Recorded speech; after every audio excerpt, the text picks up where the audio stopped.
الرحمن الرحیم سٹارز ان academy tuber taxing کی آن لائن کلاسز میں آپ تمام احباب کو خوش آمدید کہتا ہوں۔ گزشتہ عید مبارک آپ لوگوں کی امید ہے عید بہت اچھی گزری ہوگی۔ اللہ تعالیٰ آپ تمام احباب کو خوش و خرم رکھے۔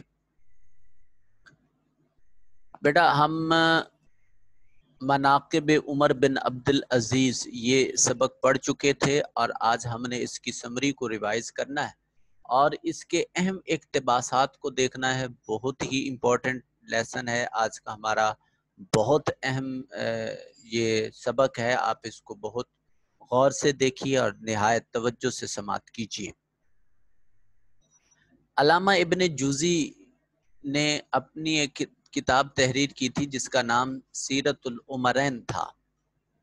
اس میں حضرت عمر بن عبدالعزیز اور حضرت عمر بن خطاب رضی اللہ تعالی عنہ کے احوال زندگی موجود تھے، جس کو علامہ شبلی نعمانی کہتے ہیں کہ ہم نے مصر کے کتب خانہ خدیویہ میں اس کو دیکھا تھا، اور اس کتاب میں سے الفاروق کے لیے انہوں نے کچھ مواد اکٹھا کرنا چاہا۔ ان کو مواد کی ضرورت تھی الفاروق کتاب کے لیے۔ پھر کہتے ہیں عمر بن عبدالعزیز کا جو غیر مسلموں سے رویہ تھا وہ عین اسلامی تھا، اور وہی اس کتاب کا موضوع ہے، اور اس میں بہت سارے واقعات جو لیے گئے ہیں وہ صرف آپ کے ان واقعات کا تذکرہ مقصود ہے جن میں عدل و انصاف اور غیر مسلموں کے ساتھ ان کا برتاؤ شامل ہے۔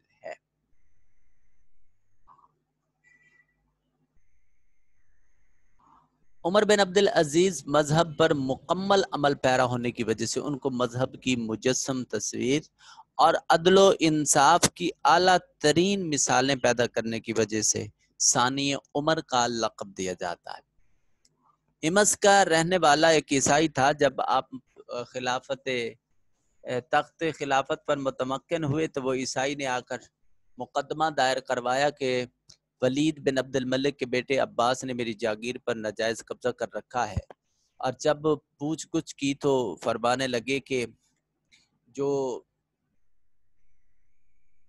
حمص کا عیسائی ہے اس نے کہا تھا کہ میں خدا کی تحریر کے مطابق فیصلہ چاہتا ہوں، تو اس پر عمر بن عبدالعزیز نے عباس سے پوچھا کہ عباس کو فرمانے لگے کہ تیری تحریر پر، تیرے باپ کی تحریر پر خدا کی تحریر مقدم ہے، سو انہوں نے وہ زمین اس حمص کے عیسائی کو دے دی تھی۔ سلاطین بنو امیہ اور سلاطین تیموریہ کی قبیح کار ستانیوں کا خاتمہ عمر بن عبدالعزیز نے کیا، اور ان کی قبیح کار جو کار ستانیاں تھیں ان میں یہ تھا کہ وہ رعایا سے جاگیریں لے کر اپنے شہزادوں میں تقسیم کر دیتے تھے۔ اس پر بہت ساری جاگیریں ان کے پاس اپنے پاس بھی موجود تھی، انہوں نے وہ بھی واپس کی۔ اب ایسا کرنا تمام خاندان خلافت کو دشمن بنانے کے مترادف تھا، سو تمام خاندان نے حضرت ام عمر رضی اللہ تعالی عنہا کو سفیر بنا کر بھیجا اور ان سے کہا کہ آپ اپنے فیصلے سے باز آ جائیں، آپ کے خلاف بغاوت ہو جائے گی۔ تو حضرت عمر بن عبدالعزیز نے کہا کہ عمر قیامت کے دن کے سوا کسی اور دن سے نہیں ڈرتا۔ پھر آپ وقت کے بڑے بڑے علماء جو تھے، مقہول اور مہران، ابو قلابہ، ان وغیرہ سے مشورہ کیا کہ آپ مجھے مشورہ دیں کہ میں اب ان جائیدادوں کے متعلق کیا کہوں۔ تو انہوں نے بڑے دب کے جواب دیے، کوئی فیصلہ کن بات نہیں کی۔ آپ کے بیٹے عبد الملک نے کہا کہ بابا اگر آپ جائیدادیں اصل وارثوں کی طرف واپس نہیں کرتے ہو تو تمہارا شمار بھی انہی غاصبوں کے ساتھ ہوگا اور انہی ظالموں کے ساتھ ہوگا۔ صاحبزادے عبد الملک کا مشورہ یہ تھا کہ جاگیروں کو واپس کر دیا جائے جو ان کے اصل مالک تھے، ورنہ آپ کا شمار بھی انہی ظالموں اور ان غاصبوں میں سے ہوگا۔ پھر آپ نے اپنے غلام مزاحم سے مشورہ کیا۔ مزاحم نے بھی کہا کہ امیر المومنین آپ کے بال بچے ہیں، آپ کا گزر اوقات کیوں کر ہوگا؟ تو آپ نے فرمایا کہ روزی دینے والی صرف اللہ تعالیٰ کی ذات ہے، اور خیر آپ آرام فرماتے بستر استراحت پر، تو جب یہ مزاحم آپ کے بیٹے عبد الملک کو جا کر بتاتا ہے اور ان سے کہتا ہے کہ دیکھیے آپ کے والد جاگیریں جو ہیں وہ اصل مالکوں کو کے حوالے کرنا چاہ رہے تھے، میں نے ان کو روکا۔ آپ نے فرمایا کہ استغفر اللہ، تو نے بہت برا مشورہ دیا۔ پھر آپ وہاں آتے ہیں اور اپنے بابا سے کہتے ہیں کہ آپ یہ زمینی جو اصل مالکان ہیں ان کی طرف واپس لوٹا دیں۔ عمر بن عبدالعزیز کہتے ہیں کہ میں ظہر کی نماز کے وقت اعلان کر دوں گا۔ آپ فرمانے لگے کہ بابا جان اس بات کی کیا گارنٹی ہے کہ آپ ظہر کی نماز تک زندہ رہیں گے؟ بیٹے عبد الملک کے مشورے پر انہوں نے یمن اور یمامہ کی جو جاگیرات ان کے سپرد تھی وہ ان کو واپس کر دی جو اصل مالکان تھے، اور ان جاگیروں کی جو اسناد تھیں وہ کینچی کے ساتھ کتر ڈالیں۔ سلیمان ان کے پاس آیا، ابن سلیمان جو ان کے سب سے چہیتے تھے خاندان میں سے، تو انہوں نے بھی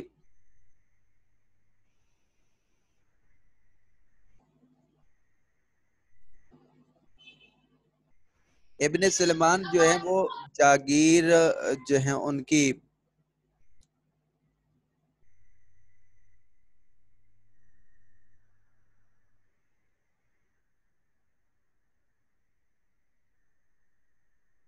ابن سلیمان سے وہ بے حد محبت کرتے تھے، یہاں تک کہ وہ اپنے بیٹوں کے برابر اس کو سمجھتے تھے۔ اور جب وہ اپنی جاگیر کی سند لے کر آتے ہیں تو آپ نے پوچھا کہ یہ زمین آپ سے اس سے پہلے کس کے پاس تھی؟ وہ کہنے لگا کہ حجاج کی۔ آپ نے کہا تو حجاج سے پہلے کس کی تھی؟ کہتے ہیں عام مسلمانوں کی۔ تو ابن سلیمان کو وہ چونکہ اپنے بیٹوں سے بھی زیادہ عزیز رکھتے تھے، کہنے لگے کہ آپ وہ جاگیر لے کر اس کو بھی جو ہے اس سے بھی زمین چھین لیتے ہیں۔ مزاحم نے کہا کہ آپ ابن سلیمان کے ساتھ اس طرح کا سلوک کر رہے ہیں، تو کہنے لگے کہ میں ابن سلیمان کو سب سے زیادہ محبت کرتا ہوں، اپنے بیٹوں کی طرح چاہتا ہوں، مگر چونکہ میں اپنے نفس کے ساتھ ایسا ہی کر چکا ہوں، لہٰذا ابن سلیمان کی بھی جاگیر لے کر جو اصل مالکان تھے ان کے حوالے کرتے ہیں۔ تو بیٹا آپ کے لاسٹ پہ میں کوسچن کے آنسر کروں گا، ابھی آپ سماعت کیجئے۔ بنو امیہ کے دفتر اعمال میں سے قوم کو برباد کرنے والا واقعہ یہ تھا کہ انہوں نے حق گوئی کا استحصال کیا تھا، اور یہ پابندی عائد کی تھی کہ کوئی شخص بادشاہ وقت کے فیصلے پر روک ٹوک نہ کرنے پائے، جو شخص ایسا کرے گا تو وہ سخت سزا پائے گا۔ مگر مسلمہ بن تو جب عمر بن عبدالعزیز تخت نشین ہوئے تو انہوں نے دو راست اور متدین اشخاص کی فقط یہ ذمہ داری لگائی کہ بوقت عدالت وہ وہاں موجود رہیں، اور موجودگی عدالت میں موجودگی کا ثبوت صورت میں پیش کریں کہ جب خلیفہ وقت کوئی غلط فیصلہ کرنے لگے تو وہ فوراً ان کو ٹوک دیں۔ مسلمہ بن عبد الملک یہ بنو امیہ کا دست راست تھا، دست و بازو تھا، اور عیسائیوں اس کو اپنے خاندان پر بڑا گھمنڈ تھا۔ اس نے عیسائیوں کے خلاف مقدمہ درج کروایا، اور جب سماعت مقدمہ کے دوران یہ ایک جگہ براجمان ہو کر بیٹھ گیا، عمر بن عبدالعزیز رحمۃ اللہ علیہ نے فرمایا کہ مسلمہ آپ یا تو مقدمہ کی خود پیروی چھوڑ دیں یا پھر فریق مقدمہ کے ساتھ یہاں کھڑے ہونا پڑے گا۔ عمر بن عبدالعزیز یہودیوں کے ہاں مہمان ہوتے تھے اور اکثر ان کے کھانے کی قیمت ادا کر دیتے تھے۔ انہوں نے اپنے مقبرے کے لیے جو زمین خریدی تھی وہ 30 دینار کی زمین تھی، اور وہ عیسائیوں کی زمین تھی۔ انہوں نے پیسے لینے سے انکار کر دیا تو آپ نے زمین لینے سے انکار کر دیا، یہاں تک کہ 30 دینار انہوں نے جمع کروائے اور اس کے بعد زمین خریدی۔ عمر بن عبدالعزیز رحمۃ اللہ علیہ کی حکومت اور سلطنت کا اصل اصول مساوات اور جمہوریت تھا، جہاں بادشاہ اور رعایا کے درمیان کوئی تفریق نہیں ہے، سبھی ایک جیسے ہیں اور سبھی کے حقوق جو ہے وہ برابر کے ہیں۔ مسلمہ بن عبد الملک کا کہنا ہے جب عمر بن عبدالعزیز وفات اور وصال فرمانے لگے تو انہوں نے کہا کہ وصیت کیجیے۔ آپ نے فرمایا کہ میرے پاس وصیت کرنے کو کچھ نہیں۔ مسلمہ بن عبد الملک نے کہا کہ میں آپ کو 1,00,000 دینار جو ہے وہ بھیجوا دیتا ہوں۔ آپ نے فرمایا کہ وہ مجھ سے زیادہ ان لوگوں کا حق ہے جن سے وہ پیسے لیے گئے۔ اشام بن عبد الملک کی وراثت سے جب وہ انتقال کر گیا تو اس کی وراثت سے اولاد ذکور یعنی صرف بیٹوں کو، ہر بیٹے کو 1,10,00,000 دینار یہ وراثت میں ملے تھے، مگر عمر بن عبدالعزیز کی سادگی کا یہ عالم کہ جب عمر بن عبدالعزیز وصال فرمانے لگے تو کل 17 دینار انہوں نے چھوڑے، جن میں سے 10 تجہیز و تکفین کے بعد 10 دینار باقی بچتے ہیں جو وارثوں میں تقسیم ہوئے۔ تو دراصل عمر بن عبدالعزیز کی سلطنت کا اصل اصول وہی تھا جو اسلام نے قائم کیا تھا۔ یہ جہاں تک تھی اس سبق کی سمری، اور اس سبق میں جو اہم ترین اقتباسات ہیں وہ مشاہدہ کیجئے۔ پہلا، ان کا ایک اور کارنامہ جو نہایت قابل قدر ہے، سلاطین بنو امیہ کی ناجائز کارروائیوں کا مٹانا تھا۔ دوسرا پیراگراف، بنو امیہ کے دفتر اعمال میں سب سے زیادہ قوم کو برباد کرنے والا یہ واقعہ کہ انہوں نے آزادی اور حق گوئی کا استحصال کیا۔ اور تیسرا اقتباس ہے، اس سلسلے میں یہ امر بیان کرنے کے قابل ہے۔ بیٹا ان تینوں یہ تینوں اقتباسات ہیں، ان اقتباسات کی تشریح کرتے وقت اور چونکہ اس پورے لیسن میں ان کی ایک ہی بات کو بار بار دہرایا جا رہا ہے، اسی کو ثابت کیا جا رہا ہے، اور وہ بات عدل و انصاف اور ان کے ذاتی اخلاق و کردار کے حوالے سے، اور ذاتی اخلاق و کردار بھی ان کا عدل، انصاف اور مساوات پر مبنی ہے۔ انصاف، مساوات اور عدل پر موجود حوالہ جات ہم اس کے ذیل میں تحریر کر سکتے ہیں۔ یہ ایک میں نے پیرا تحریر کیا ہے جو آپ لفظ تشریح کے بعد اس پیرے کو درج کر سکتے ہیں کہ حضرت عمر بن عبدالعزیز اسلام کی مجسم تصویر تھے۔ بوقت عدالت ان کی نظر میں ایک عیسائی اور رکن سلطنت کی حیثیت برابر کی تھی۔ ان کا طرز عمل اسلام کا اصلی طرز عمل تھا، یعنی بے لاگ انصاف اور رواداری۔ ان کے عدل کی اکثر مثالیں عدل فاروقی کی یاد دلاتی ہیں۔ خلفائے بنو امیہ کی طرف سے عطا کردہ جاگیروں کی واپسی ان کا بہت بڑا کارنامہ تھا۔ اس سلسلے میں بنو امیہ کی طرف سے مخالفت کی پرواہ نہ کی اور اولاد کی محبت نے ان کا فیصلہ تبدیل نہ کیا۔ انہوں نے اپنے ہر عمل سے آزادی اظہار کو فروغ دیا۔ بنو امیہ اور بنو عباس کے خلفاء کے برعکس بیت المال کو عام مسلمانوں کا حق سمجھتے تھے اور اس کے استعمال میں عدل و انصاف سے کام لیتے تھے۔ رہی حوالہ جات کی بات تو وہ ایک ایک کر کے دیکھیے۔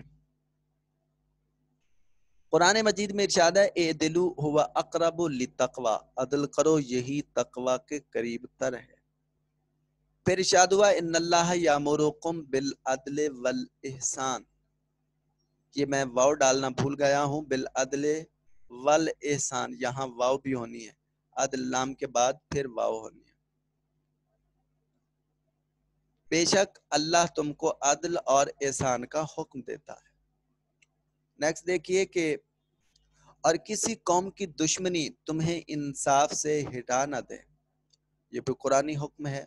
حضرت سفیان ثوری رحمۃ اللہ علیہ کا قول ہے کہ اسلام کی بقا کی خاطر اپنے نفع و نقصان سے درگزر کرو۔ حدیث پاک حضور نے فرمایا، جب کسی نے ظالم کی مدد کی گویا اس نے غضب الہی اپنے سر لیا، لہذا ظلم اور ظالم کی کبھی بھی حمایت نہیں کرتے. اور یہی بات عمر بن عبد العزیز کے سیرت اور کردار سے عکاسی کرتی ہے کہ آپ نے ظلم کے خلاف، جبر کے خلاف آواز اٹھائی اور جن پر ناجائز قبضے تھے وہ چھڑوا کے اصل مالکوں کے حوالے کی. قرآن مجید میں ہے واللہ لا یہدی القوم الظالمین، اور اللہ ظالموں کی قوم کو ہدایت نہیں دیتا ہے. یہ قرآنی احکامات تھے اور یہ حوالہ جات موجود تھے جو آپ اس سبق کے کسی بھی اقتباس کی تشریح کرتے ہوئے آپ اس کو کر سکتے ہیں، نوٹ کر سکتے ہیں، اس میں کوٹ کر سکتے ہیں. آج کا ہوم ورک یہ ہے کسی ایک اقتباس کی تشریح لکھیں یا سبق کا خلاصہ، جو بات آپ کو اچھی لگے. Stars and academy tuber Singh کی آن لائن کلاسز میں آپ نے شمولیت اختیار کی. آپ تمام احباب کا بے حد شکریہ. آپ کے لیے چیٹ روم آن ہے، جس بچے نے کوئی بھی کسی طرح کا کویسچن پوچھنا ہے اب آپ